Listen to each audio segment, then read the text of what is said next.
Welcome to the INFOWARS Nightly News. It is Tuesday, May 24th, 2016, and I'm Leanne McAdoo. Here's what's coming up tonight. Tonight, welcome to Faceception, a new software program that can reveal your secrets by simply analyzing your face.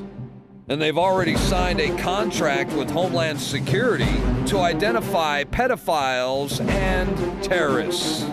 Meanwhile, an NBC News report is promoting the microchipping of children. And they say it will happen sooner or later, so you might as well get with the program. You're putting a battery in your kid, you're putting a chip in your kid, and where does it stop? And Bill Cosby will finally stand trial on sexual assault charges. So what about Bill and Hillary Clinton? Bill rapes them physically, and then Hillary rapes them psychologically. All that plus much more up next on the INFOWARS Nightly News. Well, Hawaii wants to become the first state to register gun owners into a federal database, and of course, they expect other states to follow. Now, this is under a bill proposed by Senator Will Aspero, and he says that Hawaii would enter gun owners into an FBI database, and it'd be available to local police. Now, the FBI already has a similar database, but it's only, they say, for people in positions in trust, like school teachers and other public officials. But Hawaii would be the first to enter gun owners into a database. And of course, people there are rightly concerned, saying that this is basically saying Big Brother is going to be watching us and they'll know right where the guns are so they can go and grab them. And they're not unfounded with these fears. Of course, New York had a similar registry in place that was, of course, used by the police to confiscate firearms. It was the SAFE Act of 2013, and the NYPD sent out notices to registered gun owners demanding they give up their guns. It ordered those who possess firearms, to either surrender them, remove them from the city limits, or otherwise render them inoperable. And of course, the only people that complied were non-criminals, because the criminals, of course, did not listen to these orders of rendering their handguns and things like that inoperable. And of course, as we've seen, them actually killing police officers in that state, as well as many other crimes. So again, this is a big thing of confiscating firearms from law-abiding citizens, just like what happened in Venezuela. Now, coming up later in the show, I'm going to be talking with David Knight about some very scary similarities between what's happening in Venezuela and some things we're seeing here in the United States. But only 4 years ago, Venezuela banned guns for private citizens. They said that the only people that should have them are military and police. And now we see what's going on in that country. So this is only 4 years ago. They were already experiencing food rations and energy rations, things like that back then. So you think the government didn't really see the writing on the wall, didn't know what was going to be happening there, that the collapse was imminent. And so, of course, they put forth these gun confiscation plans, a gun ban for private citizens. So we'll be talking about that coming up later. But that's not the only database that the federal government is working on. They've also got a massive biometric database, and now the FBI is wanting to keep that a secret. They are saying all the information that the FBI stores as part of this biometric database should be kept from anyone who might, request to know if their information is stored there in the records. It's known as the Next Generation Identification System, and it draws biometric data from passport registration, security checks, and judicial processing. It includes biometric records on foreigners as well, but it's not just fingerprints. It's iris scans, facial scans, palm prints, and any other bodily information that can be collected as part of a routine interaction with a government agency.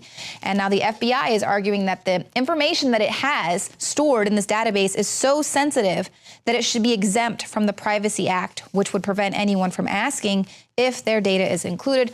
And of course, they say that, letting people know about their information that they hold in this database could compromise ongoing authorized law enforcement and national security efforts.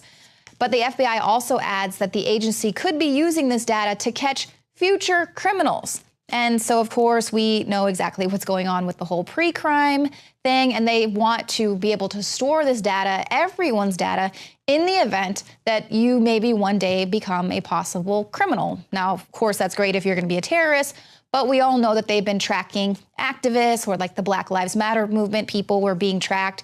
Even on the hashtags, they were using surveillance on social media to just see where these groups were going. So these are not violent criminals. I mean, some of them did, of course, do some pretty stupid things in their activism.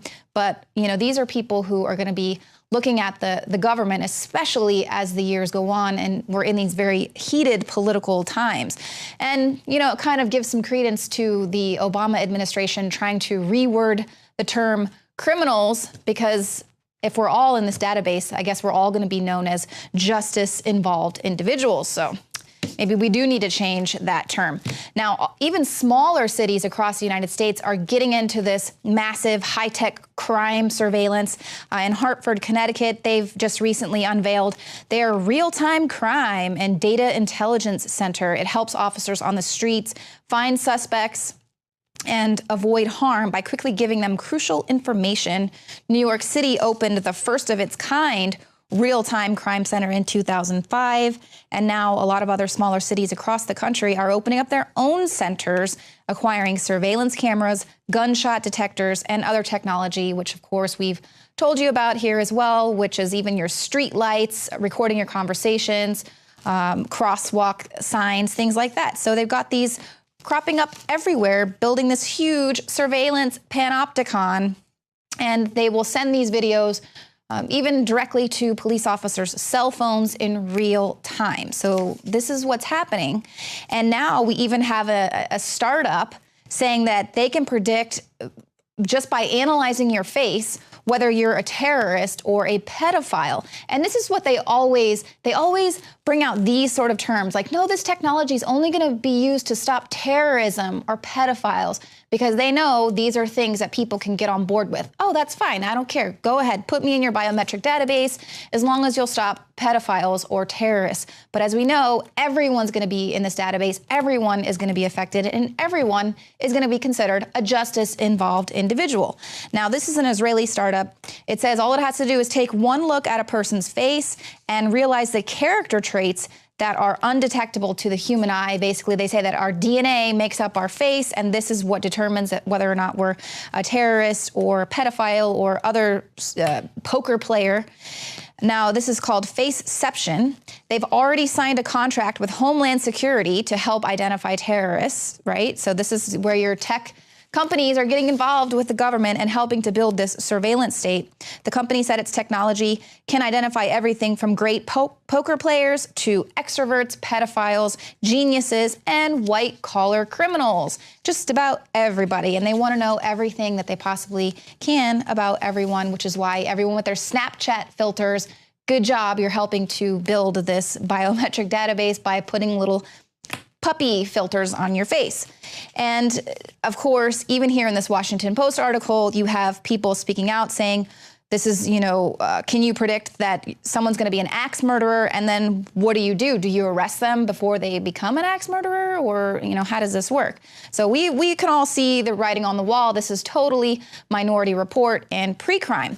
But now we have NBC coming out and really pushing the safety aspect of microchipping your children, and just from a young age, starting them up in this, putting them in the surveillance database, because of course it'll keep them safe. And the NBC News report actually promotes that the microchipping of children is just going to happen sooner rather than later, and that Americans are eventually just going to accept the process as something just as normal as the barcode.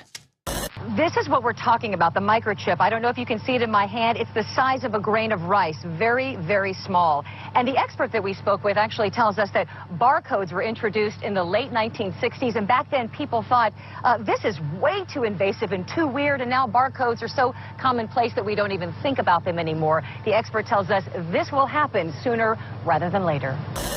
So as you can see, NBC is doing its job and just really extolling the virtues of the microchipping of your children, really aggressively promoting the safety aspect of this rather than the concerns over the Orwellian scope of microchipping your children. So then the piece goes on back to an electronics expert, Stuart Lipoff, who asserts that microchipping children is safe and inevitable. So just go ahead and get with the program. People should be aware that testing is being done right now. The military is not only testing this out, but already utilizes its properties. It's not a matter of if it will happen, but when. And Lipoff also told NBC that people shouldn't be concerned about Big Brother tracking their children, and that the technology was merely an upgrade on the traditional barcode. Yeah, so don't be worried about the fact that it's the military who is utilizing this technology, and also the irony of children being treated like barcoded items is completely lost on this whole thing. So this is kind of freaky. But then we have some experts and an entrepreneur coming out saying, what's the worst that could happen if AI could turn evil? And so some of the things they say, might be far-fetched, but it could definitely happen. AI could take over resources such as money, land, and water so that it can establish monopoly over access to them. They could take over political control of local and federal governments, as well as international corporations and charities. Robots could reveal informational hazards, threaten society's structures. They could also set up a total surveillance state or exploit an existing one, reducing any notion of privacy to zero, including privacy of thought, of course, since you have those microchips in your brain. And AI could force a merger by requiring that all people have a brain implant, which allows for direct mind control. And of course, it says they could also enslave mankind. Now, these are some far-off ideas that we see in sci-fi films, but these are experts making these claims. And of course, we've been warned by other people who still are just full steam ahead creating artificial intelligence that they hope can be artists and find the soul of robots at the same time that they're telling us that they could enslave us in the future. But it's totally fine and it's super progressive and loving. Now, another breaking news that came out today, we're finding out that Bill Cosby is going to stand trial on those sex assault charges. The judge heard the rape accuser's claims that the actor told her to drink wine and take herbal medication to relax before an unconscious assault.